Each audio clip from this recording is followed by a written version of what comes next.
Digital platform देख रहे हैं आप और मैं हूं आपके साथ निधि सिंह। बेतिया महाराज की संपत्ति अब बिहार सरकार के अधीन होगा। जी हाँ, बिहार विधान मंडल शीतकालीन सत्र के दूसरे ही दिन भूमि राजस्व मंत्री दिलीप जायसवाल ने सदन में हुंकार भरी और इस सदन में बिल को पास करवा दिया, जिसके बाद सदन से बिल की स्वीकृति भी मिल गई। इसके बाद राजस्व भूमि सुधार मंत्री दिलीप जायसवाल ने कहा कि 15,000 एकड़ बेतिया महाराज की संपत्ति के लिए विधेयक पास कराया गया।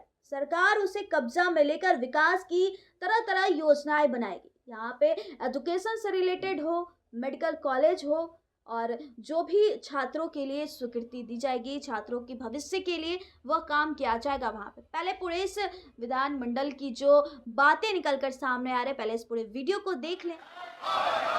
बेतिया राज की संपत्तियों को निहित करने वाला विधेयक 2024 प्रभारी मंत्री राजस्व भूमि सुधार विभाग प्रस्ताव करता हूं कि बेतिया राज की संपत्तियों को निहित करने वाला विधेयक 2024 को प्रस्तावित करने की अनुमति दी जाए।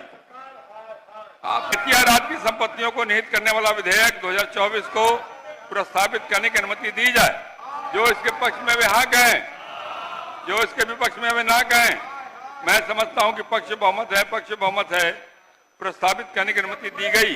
प्रभारी मंत्री, मैं इसे प्रस्तावित करता हूं। यह प्रस्ताव महोदय, बेतिया राज की संपत्ति को राज्य सरकार में निहित करने संबंधी विधेयक 2024 के संबंध में मैं सदन को जानकारी देना चाहूंगा कि इस विधेयक के माध्यम से बेतिया राज की संपत्ति को अब राज्य सरकार में निहित किया जाएगा।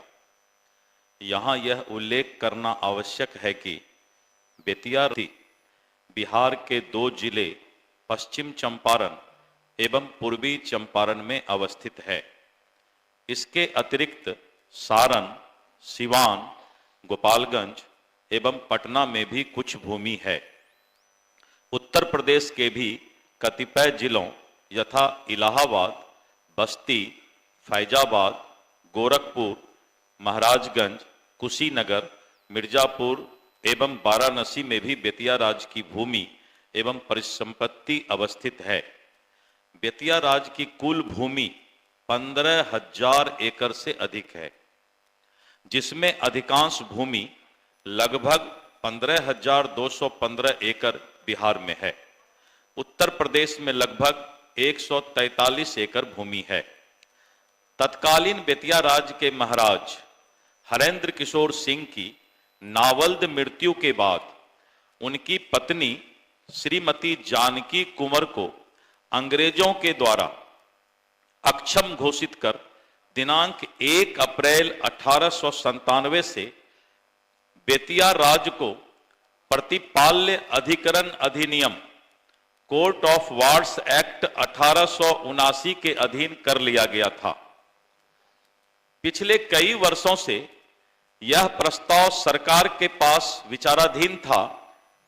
चूंकि प्रतिपाल्य अधिकरण द्वारा संपत्ति की देख रेख भली भांति नहीं हो पा रही है और बेतिया राज की संपत्ति पर लगातार अतिक्रमण हो रहा है, अतः सरकार द्वारा यह निर्णय लिया गया कि बेतिया राज के सभी परिसंपत्ति उत्तर प्रदेश सहित बिहार सरकार में निहित की जाए। ऐसा करने के पश्चात संबंधित जिले के समाहर्ता बेतिया राज के भूमि का उसी प्रकार प्रबंधन करेंगे जिस प्रकार राज्य सरकार की अन्य भूमि का करते हैं। जहां तक उत्तर प्रदेश में अवस्थित संपत्तियों की बात है तो उसके लिए उत्तर प्रदेश के राज्य सरकार से समन्वय स्थापित कर आगे की कार्रवाई की जाएगी। विधेयक का विधानमंडल से पारित होने के पश्चात राज्य सरकार बेतिया राज की सभी संपत्तियों को सूचीबद्ध करते हुए अधिसूचना निकालेगी, जिसमें यह स्पष्ट इंगित रहेगा कि कौन सा खाता खेसरा की भूमि अब राज्य सरकार में निहित हो रही है। ऐसा करने के उपरांत प्रभावित व्यक्तियों से आपत्ति प्राप्त होने पर इन आपत्तियों का निस्तारण विधेयक में इंगित प्रावधानों के तहत किया जाएगा। जो माननीय सदस्य शंका जाहिर कर रहे थे, तो उसका भी निदान इसमें दिया गया है।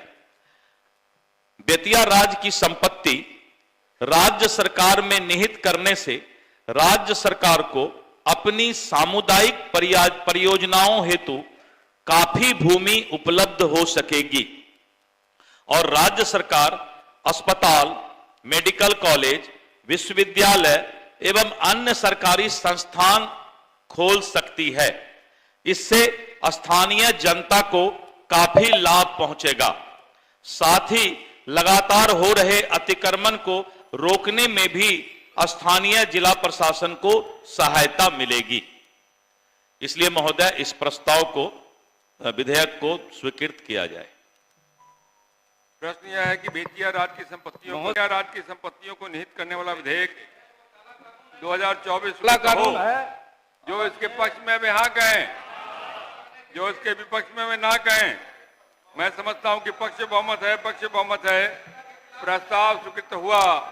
बेतिया राज्य की संपत्तियों को निहित करने वाला विधेयक 2024 स्वीकृत हुआ। कहते दिलीप जायसवाल को उन्होंने बहुत बड़ी पहल करते हुए बिहार के छात्रों के भविष्य के लिए बहुत बड़ा पहल किया। बेतिया महाराज की जो जमीन थी उस पर अब बिहार के भविष्य बनेंगे। बिहार के छात्रों वहां पे जाएंगे और अपनी पठन पाठन की प्रक्रिया को पूरी करेंगे।